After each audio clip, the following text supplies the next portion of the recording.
many debate things are, this is a real life skill. So everybody get here, unless you're debate 2, in which case you're doing a little bit of tournament prep while we talk about credentials.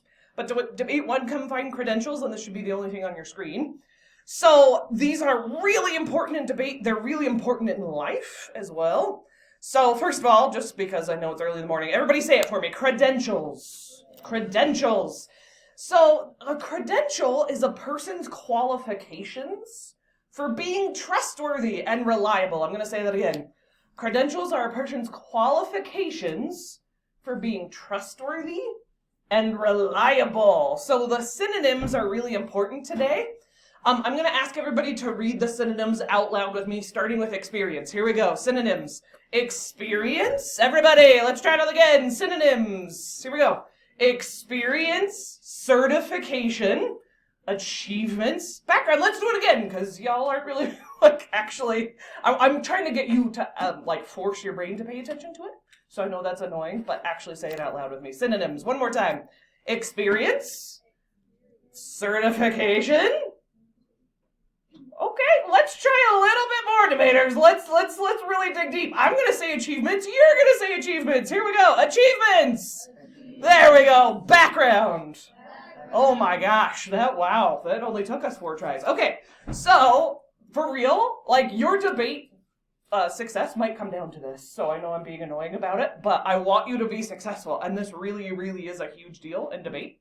So let's look at the non-examples.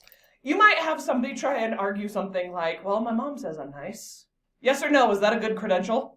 No. Even though it's good if your mom thinks you're nice. Somebody who's like, dude, I'm totally a Fortnite expert. Is that a credential? Not really. Somebody who's just saying that. Where's the proof, right? That's what debaters should always be asking themselves. Where is the proof? BuzzFeed, Wikipedia, debate.org, Quora, and Reddit are all examples of a non-example because they're a little bit too opinion heavy and less academic research. But it's kind of shocking, guys, how many debaters will use the website debate.org because they're like, oh, it has the name debate in it. That means I can use that. Nah, it's kind of like Wikipedia where it's just a bunch of people putting their opinions. So we want, again, synonyms. We want people who have experience to be giving us our research. We want actual achievements, people with impressive backgrounds. So if you look at examples, anytime you find a piece of research that says that it was researched by somebody with a PhD, shout out a couple of numbers. How many years of schooling do you think you have to get to have a PhD? Shout out a guess. 6, 4, 5, what else? Okay, I'm seeing 9 or 10. So a PhD is the highest level of academic schooling. So to get a bachelor's usually takes 4 years. For teachers, it takes 5 because you have to go through some extra special training. Then there's what's called a master's. Masters are usually at least 2 years on top of that. And then depending on the PhD program, that's called getting a doctorate. And that takes anywhere from 2 to 4 more years. So it really, if you find somebody who their credentials say they're a PhD, it means you, the debater, can trust them more because they really have the experience and the background. If you have a professor at a university, professors automatically have PhDs. You can't be a professor without a PhD, so I shouldn't say automatically, but they went through the rigorous training, right, to get one. And so if it says that they're a professor at a university, and lots of debaters are really smart and they'll focus on what university it is, right? Like University of Arizona versus an Ivy League university, there is a difference there. And experience also really, really matters. I look back on when I was a first-year teacher and it was a pile of hot garbage. It was so bad, you guys. But now that I've been at it for about 13 years, I've learned a lot along the way, and that's why experience matters. So when you're finding research, not only in debate, but in real life, the background really matters. So really, really, really important. And debate 1, I'm going to be a little bit strict about it. I really want the only thing on your screen to be this vocab chart. So I see that only on about half of your screen. So debate 1, make sure this is the only thing there. So if you throw out a random name, like, hey, this is Arnie, and Arnie said this one thing, how do we know that we can trust that random name?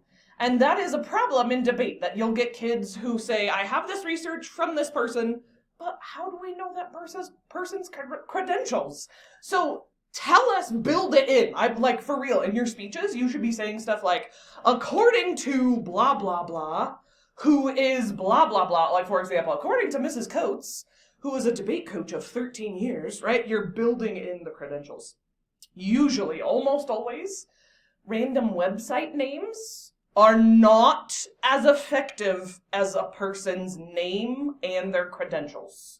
So I want you to be out of the habit, unless it's a very famous website, like whitehouse.gov. It would make sense that you use the website name instead of the person's name in that situation. But I want you to not be in the habit of putting the website. I want you to find the author and their credentials. So everybody, you can do this on your screen, but go ahead and see this hyperlink right here. Go ahead and click on that, because this is a debater who I had like 8 years ago, but it's still a really good example, because he did this document in addition to his speech. He was a policy debater, and he was so used to his opponents attacking him on his credentials, which is very common, that he was like, every time somebody said, can you tell me why that author is trustworthy, or why is that source a good source? He would be like, oh, I can tell you exactly why. And he basically did an extra piece of research for every piece of research he had. He also researched the author, because sometimes debates come down to whose research was more trustworthy, who had better credentials. So especially for LD and policy, by your second tournament, if you don't have a document like this, I think that's a little bit of a fail. So that's something that you should consider. If you can't find the credentials of your source, sometimes, usually, actually, I've never not been successful. I know that's a double negative, but I have always been successful at finding the credentials. Sometimes it takes me a day before I can help you figure it out. But if you can't figure out why is this person trustworthy, why is it reliable, ask me. And that's part of my job as your coach, and I will help you. So look at the first sentence. Throwing a random name out without telling the judge why they should care about the random name is a fail. You will not do as well in debate. Build it in. And second sentence for LD and policy is specifically important. This could really make a huge difference, so I hope you'll really pay attention here. But attacking the credentials of your opponent, so when you're attacking their research, that is a strategy. If I'm being totally honest, it is not as effective as actually attacking their actual arguments. But if you're stuck and you can think of nothing else to attack, then yeah, you could totally attack their credentials. You could be like, hey, on your second piece of research, why should we even trust that? So that is something that does happen, although, again, is it as effective as attacking their arguments, yes or no? Nope, it's always better to attack the argument itself. Okay, now, credentials is so important. I know this is a longer vocab lesson, but it is seriously a make or break it kind of lesson. I'm trying to really get it stuck in your brain. So we're going to start with a funny example of credentials, because for some people, humor helps them remember. So this is from I Love Lucy, which I grew up on and really love the show. Look, Clem, we're doing a show here, you know. Oh, I know, yeah. Well, what do you want? I'm gonna be in the band. Oh, you're a musician. I am? Hold on, the credentials part is coming.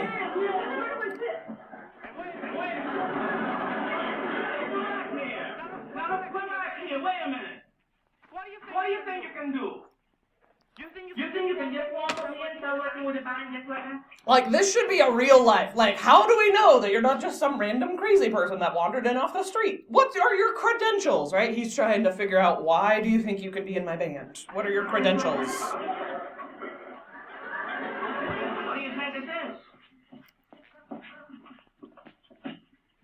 Hold on, here comes the funny part. First of all, I have to see your credentials.